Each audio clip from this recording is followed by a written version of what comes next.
오늘도 우리 예수님께서 우리 안에서 의의 호심경이 되어주시고 의의 호심경으로 살아주시고 또 역사해 주실 줄로 믿습니다. 구약 성경 사사기에 보면 삼손이라는 사람이 나와요. 손이 세 개가 아니고 이름이 삼손입니다. 삼손은 나실인이었죠. 나실인은 하나님께 특별히 선택받은 자 이런 뜻입니다. 그래서 특별히 선택받은 자는 지켜야 될 규례가 있었습니다.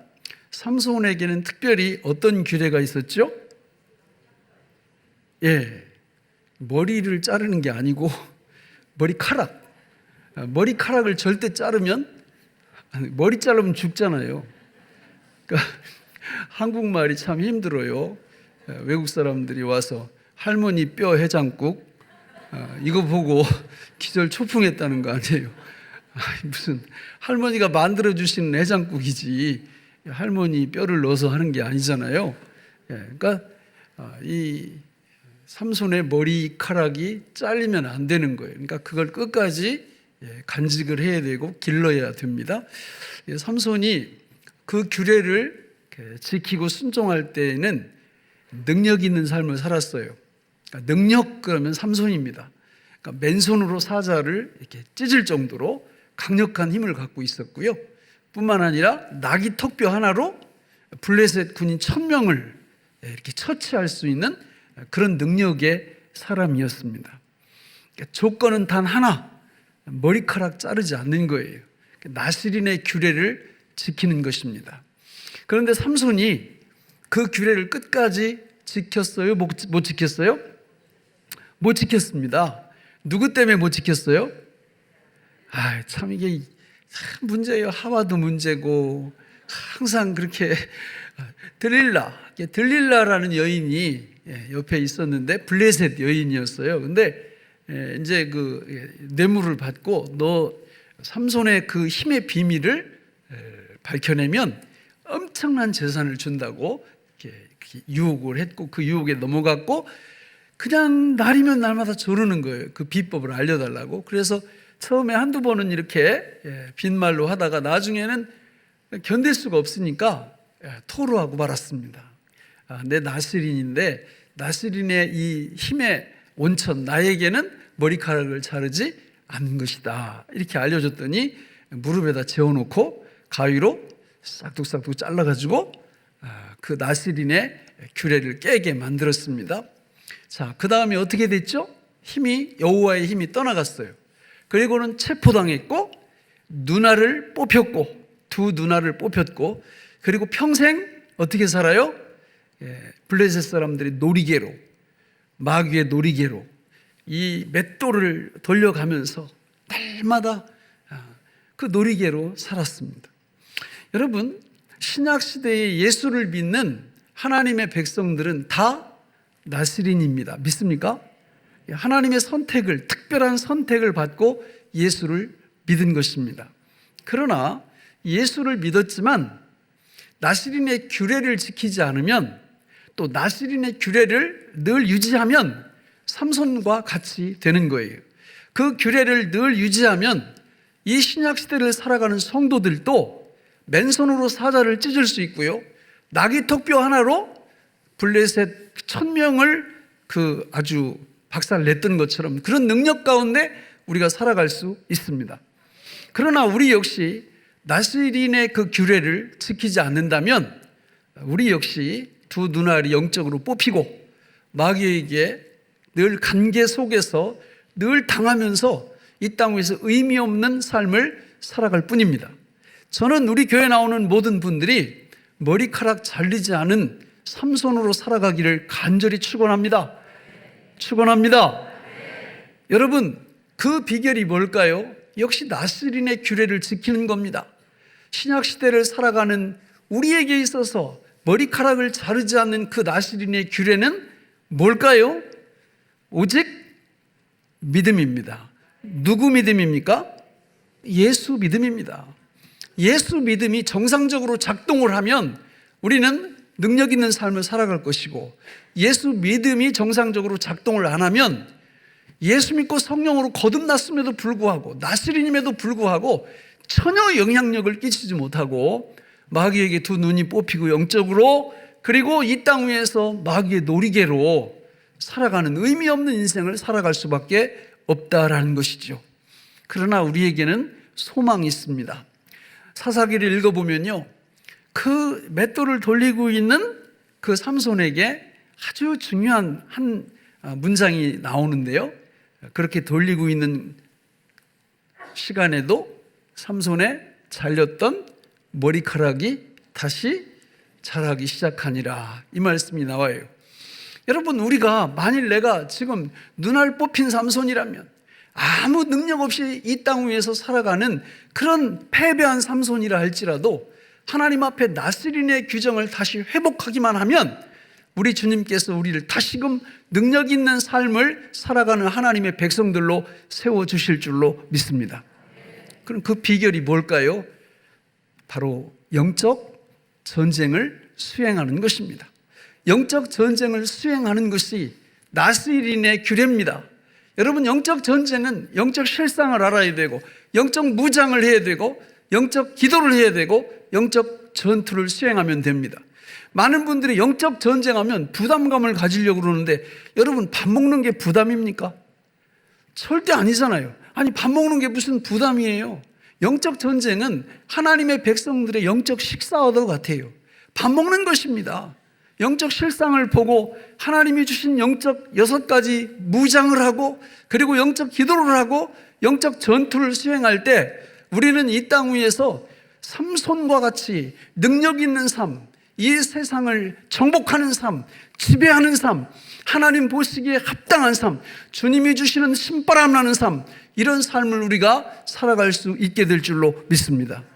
그러나 영적 전쟁에 무관심하고 나는 그런 거고 상관없어, 이렇게 하면 자기 의사와 상관없이 그냥 두 눈알 뽑히고요, 영적으로, 그리고 사단의 놀이개로 아무 영향력도 없이 이 땅에 왜 사는지를 몰라요. 그냥 사는 거예요. 목적도 목표도 없어요. 그러니까 이런 삶을 살아가게 되면 안 된다라는 것입니다. 저는 우리 교회 모든 성도님들이 머리컬 깎이기 전에 삼손으로 이 땅 위에서 살아가시기를 주님으로 축원합니다. 그러나 혹시 영적 전쟁을 수행하지 않아서 머리털이 이미 깎였다 할지라도 절망할 게 없습니다. 왜냐하면 우리의 머리털은 계속해서 자라고 있기 때문에 회개할 기회가 있다는 거예요. 다시 하나님의 품으로 갈 기회가 있다는 것입니다. 그게 영적 무장에 나오는 6가지 의미예요. 우리는 지난주에 진리의 허리띠를 배웠습니다. 여러분, 진리의 허리띠는 모든 무기의 기반이 되는 거예요. 여러분, 진리가 뭐라고 그랬어요? 진리를 알면, 진리를 우리 허리띠 딱 삼으면 우리한테 진정한 뭐가 임한다고 그랬죠?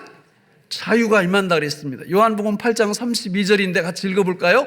시작. 진리를 알지니 진리가 너희를 자유롭게 하리라.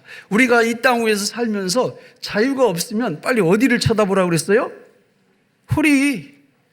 허리를 자주 봐야 돼요. 허리. 여기 성부, 성자, 성령의 허리띠가 여기 띄어져 있나. 그래서 우리 주님이 주시는 하나님의 놀라운 사랑과 그분의 아들 되심과 그분의 통치하심이 여기에 딱 허리띠를 나한테 딱 채워져 가지고 균형을 잡고 있나. 나머지 나오는 무기들이 다 이 하나님의 사랑과 아들 되심과 통치하심에 대한 말씀들이에요. 깊이 있게 풍성하게 다루는 것입니다. 여러분, 우리가 진리의 허리띠가 딱 띄어져 있으면 그냥 거두절미하고 일단 우리한테 뭐가 있어야 돼요? 자유가 있어야 돼요. 죄로부터, 율법으로부터, 그리고 사탄으로부터, 마귀로부터 우리는 벗어나서 자유를 누리는 하나님의 백성들로 서게 되는 것입니다. 그 다음에 이제 오늘 배울 내용이 뭐예요? 의의 호심경입니다. 그래서 이게 호심경이 뭐냐면 옛날 성경에는 의의 흉배 이렇게 표현했어요. 흉배라는 거는 여기서부터 저 허리띠 부분까지 이렇게 그 방탄조끼라고 그럴까요? 이 안에다가 이렇게 붙이는 거, 집어넣는 거예요. 이게 이제 근접전, 가까이서 막 싸울 때 옛날 전쟁에서 창이나 칼로 막 이렇게 싸우다가 그 상대방 공격을 내가 막지 못했을 때 이 가슴팍으로 날아올 거 아니에요. 칼이나 창이. 그때 우리 몸을, 우리 내장을 보호해주는 역할을 이 호심경이 했다 그 말이죠. 그런데 세상에 이 호심경이 뭐와 연결되어 있어요? 의와 연결이 되어 있다는 거예요. 의, 오름, 칭의 이런 겁니다. 여러분, 고대 그 히브리인들은요, 이 내장 속에 영혼도 들어있고 마음도 들어있고 정신도 들어있고 우리 느낌이나 감정도 다 이 내장 속에 들어있다고 믿었어요. 그래서 여러분들이 시편 같은 데 이렇게 읽어보면 내 창자가 어떻고 뭐 창자가 쏟아졌으며 내 뭐 간장이 뭐 어떻고 이런 얘기가 나오는 게 그 속에 영혼이, 마음이, 생각이 그 안에 들어있다고, 내장 속에 들어있다고 믿었어요. 여러분은 여러분의 마음, 영혼이 어디 있다고 믿습니까? 한번 손으로 짚어보세요. 짚는 순간 오답이죠. 왜냐하면 어디 있는지 몰라요. 지금도 우리 안에 그런 신비한 기능이 들어온 거는 하나님께서 저와 여러분들을 진흙으로, 아담을 진흙으로 창조하시고 코에다가 생기를 불어넣으실 때 그런 것들이 싹 생긴 거예요. 그러니까 이게 어디 있는지를 몰라요. 그런데 히브리인들은 어디 들어있다고 믿었다고요? 내장에, 간장이나 콩팥이나 이런 데에 그것들이 들어있다고 믿었습니다. 그래서 이 성경에 기록된 걸 보면 의의 호심경, 여기서부터 여기까지를 보호해주는 이 역할을 한다라는 것은 의가, 하나님의 의가 우리의 영혼을 지키고 우리의 마음을 지키고 우리의 생각을 지키는 그런 역할을 하는 것을 뜻하는 거예요. 그래서 하나님 앞에서 이 의의 호심경을 차고 있으면 우리 마음이 든든합니다. 우리 마음이 특별히 죄책감으로 고통받지 않습니다. 아멘을 안 하시네. 이게요, 사람을 뒤집어 놓는 거예요. 여러분, 세상에서도요, 우리가 무슨 잘못하면은 이제 처음에 경찰서 유치장으로 가고, 그 다음에 구치소로 가고, 거기서 형이 결정되면 교도소로 가고, 결정 안 되면 석방되고, 집행유예 받으면 석방이 되고, 이럴 때 우리가 무슨 잘못을 해놓고 그 과정을 거쳐갈 때 막 비싼 변호사 사고, 그래서 3년 징역 살 거 어떻게 하면은 1년으로 줄일 수 있나 이런 고민하고, 1년 징역 살 거 어떻게 집행유예로 이렇게 만들 수 있을까 막 고민하잖아요. 그러다가 실제로 판사가 2년 징역에 3년 집행유예 그러면 막 너무 감사한 거 아니에요? 교도소 안 가게 된 거니까 너무 좋은 거예요. 여러분, 세상에서도요, 우리가 지은 죄에 대해서 감형이 된다든지 죄를 졌는데 그게 내가 생각했던 것보다 굉장히 더 벌이 약하다든지 이러면 사람이 너무너무 기분이 좋고 너무 감동이 오는 거예요. 그렇지 않습니까? 감옥을 안 가보셔가지고 이게 별로 피부에서 안 닿는 거죠. 그죠? 감옥에 일단 이렇게 그런 상황이 생기면요, 정말 긴장합니다. 형 줄이려고. 수단과 방법을 안 가리죠. 여러분, 그런데 하나님께서 성경에 보니까 저와 여러분들을 의인이라고요? 말도 안 되는 말씀이에요. 의인이요? 여러분, 우리는요, 죄 짓는 전문가예요. 죄 짓는 기계요. 죄 짓는 슈퍼스타들이에요. 어제도 오늘도 내일도 계속 할 거예요. 가만히 있으면 있는 대로 죄 짓고요. 몸을 움직이면 움직이는 대로 죄 짓고요. 죄하고는 벗어날 수가 없어요. 그런 죄인들을 보고 예수님을 믿는다는 거 요거 하나 때문에 하나님이 뭐라고 말씀하신다고요? 너는 의인이다 이렇게 말씀을 하시니 이걸 어떻게 믿느냐고요. 진짜 믿기 힘든 게 이거예요. 이걸 진짜 믿으면, 그래서 이 칭의의 은총을 딱 받기 시작하면 사람이 거의 미쳐요. 펄펄 뛰고 난리가 나요. 있을 수 없는 일이거든요. 예? 성경에 보면 우리 하나님은 이 일을 하시기 위해서 창세기부터, 성경 맨 태초부터 이 일을 시작하셔요. 아담과 하와가 먹지 말라는 선악과를 떡하니 따먹으니까 무슨 일이 벌어져요? 죄가 그때 딱 들어오는 거예요. 죄가. 그래서 그 아담의 모든 후예들은 몽땅 다 죄인이 되는 겁니다. 나는 죄에 안 짓는, 한번 볼까요? 우리 창세기 3장 6절로 8절 같이 읽어볼까요? 시작. 여자가 그 나무를 본즉 먹음직도 하고 보암직도 하고 지혜롭게 할 만큼 탐스럽기도 한 나무인지라. 여자가 그 열매를 따먹고 자기와 함께 있는 남편에게도 주매 그도 먹은지라. 이에 그들의 눈이 밝아져 자기들이 벗은 줄을 알고 무화과나무 잎을 엮어 치마로 삼았더라. 그들이 그날 바람이 불 때 동산에 거니시는 여호와 하나님의 소리를 듣고 아담과 그의 아내가 여호와 하나님의 낯을 피하여 동산나무 사이에 숨은지라. 11절 12절도 읽겠습니다. 시작. 이르시되 누가 너의 벗었음을 내게 알렸느냐? 내가 내게 먹지 말라 명한 그 나무를 열매를 네가 먹었느냐? 아담이 이르되 하나님이 주셔서 나와 함께 있게 하신 여자 그가 그 나무 열매를 내게 주므로 내가 먹었나이다. 아멘. 그거를 딱 먹었는데 죄가 딱 들어온 거예요. 그러니까 죄가 들어오니까 여러 가지 증상들이 나타나는데 그 첫 번째가 뭐예요? 부끄러움, 수치심. 그래서 나뭇가지를 가지고 부끄러운 데를 가려요. 그리고 두 번째는 두려움이 생겨요. 하나님을 보기만 하면 너무 좋았었는데 하나님 보기가 싫어요. 무서워졌어요. 그래서 피하여 숨습니다. 그래서 하나님이 찾아오셔서 물어보세요. 아담아, 아담아, 너 어디 있냐? 그러니까 제가 두려워서 숨었습니다. 왜 숨었어? 선악과를 먹었습니다. 왜 먹었는데? 그랬더니 죽을 죄를 졌습니다. 이렇게 해야 이게 희망이 있는데 어떻게 얘기해요? 하나님이 내 갈비뼈 갖고 만든 이 여자가 나한테 주어서 먹었습니다. 그러니까 책임이 누구한테 있다는 거예요? 하나님 당신한테 있습니다. 이렇게 하나님을 대적하는 거예요. 여러분, 이때부터 우리 인간은 수치심 속에 살아야 되고요, 두려움 속에 살아야 되고요, 그리고 틈만 나면 선악을 판단합니다. 그러니까 이 사단은 이걸 갖고 우리 속에 끝없는 죄책감을 계속 줘요. 그러니까 계속 죄인이에요. 그러니까 내가 짓는 죄도 많은데 죄책감까지 오니까 견딜 수가 없는 거예요.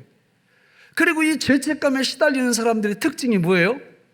다른 사람들을 또 죄책을 한다는 거예요. 판단을 하는 거예요, 계속. 이거 잘못됐고, 이거 잘못됐고, 이거 고쳐야 되고. 여러분, 그게 왜 그러냐면 그렇게 안 할 능력이 없어요. 죄인이 되면요, 성경 창세기에 나오는 요 일들을 안 할 능력이 없다고요. 그러니까 뭐 조금 잘못된 거 눈에 띄면 그냥 못 넘어가는 거예요. 그걸 가지고 이게 옳으니 저게 옳으니 계속 얘기하고, 그 심령 속에는 사탄이 주는 죄책감으로 늘 괴로워하고 너무 힘든 삶을 사는 거예요. 그래서 하나님이 이거를 없애려고, 자, 선악과를 딱 따먹고 이제 그 사건이 일어났을 때 이 무화과 나무로 딱 옷을 만들어 입으니까 그거를 벗겨내시고 양을 잡아서 가죽으로 입혀주시죠. 그죠? 그때부터 그 일을, 이 죄를 없애는 방법을 하나님이 시행하기 시작하시는데, 성경에 보면 출애굽기 25장 이하에 보면 거기 성막이 나옵니다. 성막. 이 성막에 보면 제사 제도가 그 안에 들어있잖아요. 성소와 지성소가 있고 지성소 안에 언약궤가 있죠. 그죠? 그래서 언약궤 속에 뭐가 들어있어요? 십계명 돌판과 아론의 쌍난 지팡이와 만나를 담은 금 항아리가 들어있어요. 그게 무슨 표시라고 그랬어요? 이스라엘 백성들이 짓는 모든 죄의 총합이에요. 그게 우리가 짓는 모든 죄의 총합이 그 세 가지 안에 다 들어가 있는 겁니다. 7월 10일 날 대제사장이 양과 소를 잡아 그 피를 갖고 들어가서 언약궤 위에 있는 네모진 쟁반 같은 데다가 그 피를 쏟아요. 그럼 하나님이 위에서 그 피를 보고 속에 있는 죄를 그냥 넘어가 주시는 거예요. 이런 제사를 구약시대에 1년에 딱 한 번씩 7월 10일 날 계속 드리는 겁니다. 그런데 이 놀라운 제사를 한 번에 영원히 드리신 분이 있는데 그분이 누구예요? 예수 그리스도입니다. 예수님께서 하나님으로서 이 땅에 오셔서 대제사장이 되셨어요. 예수님께서 하나님으로서 이 땅에 오셔서 제물이 되어 주셨어요. 예수님이 하나님으로서 이 땅에 오셔서 성전이 되어 주셨어요. 그리고 십자가에서 못 박혀 죽으실 때 그때 흘리신 보혈이 바로 이 언약궤 위에 있는 은혜의 보좌 위에 영원히 영단번 쏟아져진 줄로 믿습니다. 그래서 그 예수님의 보혈을 믿기만 하면, 그 예수님의 피의 공로를 믿기만 하면 우리의 과거, 현재, 미래의 모든 죄가 깨끗이 용서받게 되는 줄로 믿습니다. 그래서 하나님이 우리를 보실 때 그 피를, 그 보혈을 믿는 성도들을 누구라고 부른다고요? 누구라고 부른다고요? 의인이라고 부른다고요. 믿습니까? 중요한 건 이걸 진짜 이렇게 머리로만 이렇게 믿고 있냐? 아니면 이게 진짜 가슴까지 와 있냐? 이 차이가 엄청난 차이를 만들어냅니다. 엄청난 차이를. 칭의의 은혜를 정말 깨닫느냐? 못 깨닫느냐? 너무 영광스럽게도 저는 20살 때 예수를 믿었습니다. 20살 때 예수를 믿자마자 저는 이 수벌과 수법의 은혜, 칭의의 은혜, 이거를 그때는 이게 그런 건 줄 몰랐어요. 그런데 하나님이 저한테 그 은혜를 쏟아 부어주시는데 나 같은 죄인이 깨끗함을 받아서 의인이 되었다는 거예요. 저는 진짜 어떻게 말로 표현할 길이 없었어요. 너무 좋아가지고 말로 표현이 안 돼요. 너무 좋아. 그래서 제가 서점에 갔어요. 서점에. 그 다음날 성경책 사러 서점에 가서 그 서점 주인한테 교회는 언제 가는 거예요? 이렇게 물어봤어요. 언제 가는 줄 모르니까. 그랬더니 일요일 날 가는 거래요. 그래서 일요일 날만 가요? 이렇게 물어봤더니 수요일 날도 간대. 그래서 수요일 날도 가요? 그럼 곧 일주일에 2번만 가는 거죠? 그랬더니 이렇게 쳐다보면서 새벽에도 와도 되는데요? 이러더라고요. 그래서 그때부터 그냥 새벽에도 갔어요. 지금까지. 너무 좋은 거예요. 이게 억지로가 아니에요. 새벽을 깨웁시다 한다고 여러분 깨워집니까 그게? 안 깨워지거든요. 근데 칭의의 은혜가 임하면요 새벽이고 뭐고 없어요. 예수님 만나러 가는 데는 다 좋은 거예요. 내가 가는 게 아니라 내 등 뒤에서 누가 이렇게 떠밀어. 그 20살 되면 얼마나 새벽잠이 많습니까? 근데 4시 반 되면 눈이 딱 떠져요. 벌떡 일어나가지고 예배당 가는 그 기쁨이 천국 가는 그런 기쁨이에요. 너무 좋은 거예요. 너무 좋은 거예요. 그래서 이제 교회에 딱 갔어요. 처음에 내가 나가는 교회가 구세군 교회입니다. 구세군. 구세군에는 이제 목사님이 아니라 이게 사관님인데 그 사관님한테 이게 물어봤어요. 막 내가 너무 좋으니까 뭐 할 거 없느냐고 교회에. 그랬더니 그 사관님이 할 게 왜 없어? 사람이 없지. 이러면서 할 일들을 막 가르쳐 주시는 거예요. 그 일들을 하는데 천국이 따로 없어요. 주의 일을 하는데 너무 좋은 거예요. 그래서 그 일들을 열심히 그냥 이것도 내가 하는 게 아니에요. 이거 뒤에서 누가 밀어요, 나를. 그게 너무 기쁜 겁니다. 여러분, 오늘 무엇 내는 날이에요? 예? 사역지원서 내는 날이에요. 저는 내라고 안 해요. 왜냐하면 내라고 해도 못 내는 사람은 못 내. 칭의의 은혜를 진짜 경험하면 내지 말라고 해도 냅니다. 칭의의 은혜를 진짜 경험하면 이 성가대 이렇게 빈자리 없어요. 이거 없다고요. 주일학교 교사요? 줄 서요? 줄 서. 아무나 못해요. 막 뽑아서 해야 돼요. 부역장이요? 아무나 못합니다. 할 사람 너무 많아가지고 하고 싶어가지고 나 좀 써달라고, 나 주님의 일을 해야 된다고 뭐 이렇게 나오는 거예요. 억지가 아니라니까요. 억지가. 이거 억지로 하는 건요 하나님 앞에 그 상달도 안 돼요. 억지로 하지 마세요. 괜찮아요. 안 해도. 그러나 이 칭의의 은총이 임하면요 그냥 누가 떠밀어요. 떠밀어. 누가 떠밀까요? 성령께서. 그래서 여러분 봉사, 기도 다 성령이 붙잖아요. 성령 봉사, 성령 기도, 성령 은혜. 성령이 다 이렇게 하시는 거예요. 진짜 봉사죠, 그게. 근데요, 봉사 이렇게 하면서 보니까 내가 이게 너무 좋은 거예요, 예수 믿는 게. 그래가지고 만나는 사람만 보면 뭐 할까요? 전도합니다, 전도. 예수 믿자고. 그게 이게 하나님 앞에 예배드리고 봉사하고 전도하는 게 절대 부담이 아니고 짐이 아니에요. 오히려 이걸 안 하는 게 더 힘들어. 안 하는 게. 할렐루야. 여전도회가 뭐 하는 곳이에요? 남전도회는 뭐 하는 곳이에요? 이 본질 요것만 하면 돼요. 요거 안 하면 별 의미 없잖아요. 그죠? 여러분, 저는 막 이렇게 막 만나는 사람 계속 복음 전하고 예수 전하고 막 이러니까 그 자체가 부담이 아니라 오히려 예배, 봉사, 전도가 영적 전쟁 속에 들어가 있으면서 나를 머리카락 잘리지 않은 삼손처럼 만들어 놓더라고요. 할렐루야. 막 나중에는요, 우리 친구들이 이제 내가 저기 뜨잖아요. 그럼 여기서 보면은 피해.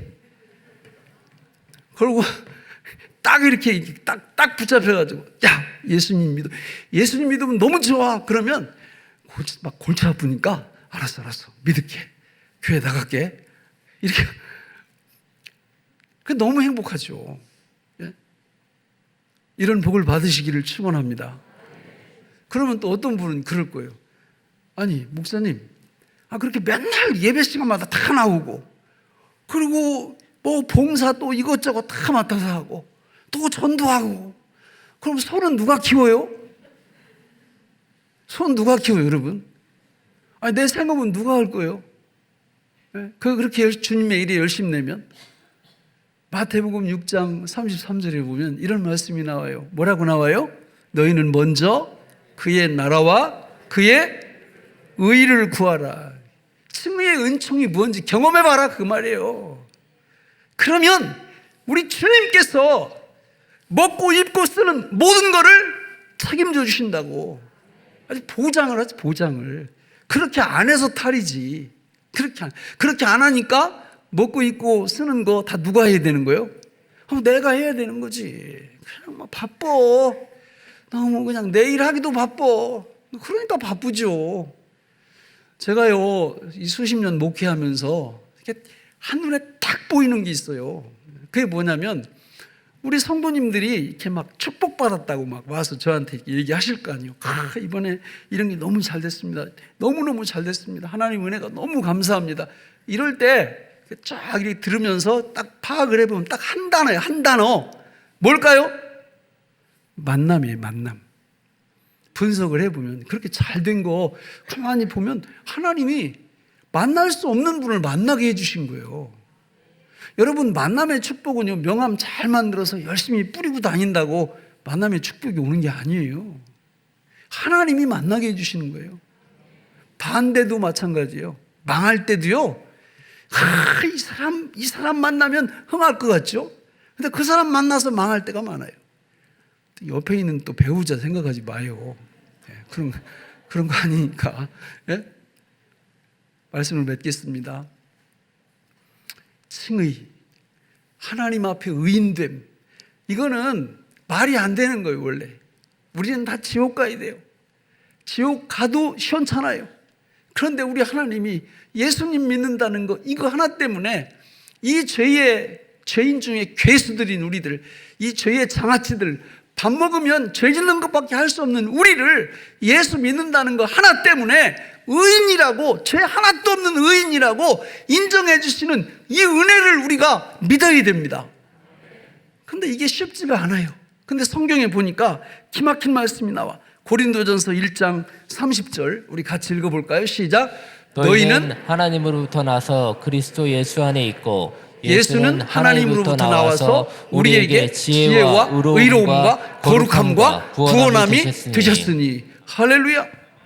여러분, 우리가 의로운 것은, 우리가 칭의의 은총을 받는 것은 나 때문에 받는 게 아니에요. 내 안에, 내가 예수님 주님으로 영접했을 때 내 안에 그분이 들어오셔서 그분이 나한테 지혜가 되어주시고, 두 번째 뭐가 되어주신다고요? 의로움. 그분이 칭의가 되어주시는 거예요. 예수님 칭의가 우리 안에 있는 거예요. 그래서 우리도 그분 은혜로, 그분 덕택으로 같이 의인이 되는 줄로 믿습니다. 이게 안 믿어지면 철야하셔야 돼요. 철야기도. 이게 안 믿어지시면 금식기도 하셔야 돼요. 이런 거 가지고 기도하는 거예요. 회개해야 됩니다. 하나님, 이 엄청난 진리가 성경에 기록되어 있는데 저는 왜 이게 믿겨지지도 않고 이런 체험도 없어요. 하나님 저 좀 도와주세요. 이렇게 기도하셔야 돼요. 이렇게 매달리셔야 돼요. 그러라고 기도를 우리한테 선물로 주신 거예요. 그렇게 기도하게 될 때 우리 하나님께서 구하면 주신다고 그랬죠. 찾으면 찾게 하신다고 했죠. 두드리면 열리게 하신다고 했잖아요. 이런 역사가 열려 보세요. 그러면 머리 깎이기 이전에 삼손처럼 이 땅 위에서 사자를 맨손으로 찢으며 나귀턱뼈 하나로 1000명을 해결하며 이런 능력이 있는 삶을 살아갈 것이요. 만약에 칭의의 은혜가 그게 뭐요? 그게 말도 이상하고 뭔 얘기인지도 모르겠고 별 의미도 없고 이렇게 되면요, 그냥 영적으로 마귀한테 두 눈알 다 뽑히고, 그리고 마귀가 시키는 일만 해요. 계속해서. 그러고도 그걸 몰라요. 너무 안타까운 삶이 펼쳐지는 거죠. 저는 우리 교회 모든 성도님들이 머리 깎이기 전에 삼손처럼 이 땅 위에서 정말 영적 나신이 되셔서 우리 하나님 주시는 그 칭의의 은총을 만끽하면서 우리 하나님 오른손에 붙들려 귀하게 쓰임받는 하나님의 백성들 되시기를 예수님의 이름으로 축원합니다. 기도하겠습니다. 하나님 아버지, 오늘 우리에게 주신 이 말씀이 생명의 양식이 되게 하여 주옵소서. 예수님의 이름으로 간절히 기도하옵나이다. 아멘.